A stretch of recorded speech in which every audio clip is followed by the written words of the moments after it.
Hi, it's me again with Corel Draw Tips and Tricks.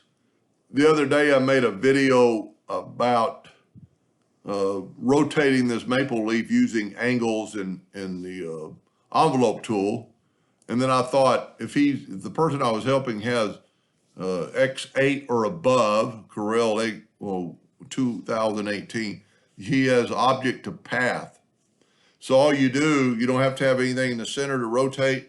Select your object, shift select your other one, and I'm going to do 29 copies, and it puts it like that. But if you notice, it puts it upside down.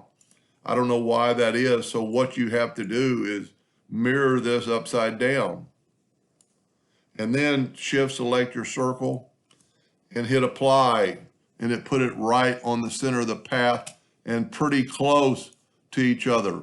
Now, if you needed them closer, you could always go back and don't even have to regroup them. And let's go 33, which would actually be 34. And now if you look, they are touching. And that would be pretty useful if you were gonna weld them together and make them all one piece. But another thing to consider with object to path, what is nice about it is, let's do just 30.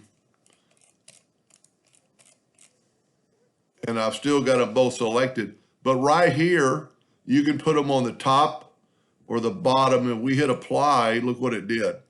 It put them on the inside of that circle. If we go right here and put them to the top, it's gonna put them on the outside of the circle. Pretty good way to blend stuff, unless you needed it right on that line. And if you notice, they're further apart because they're going around a bigger circumference of the circle.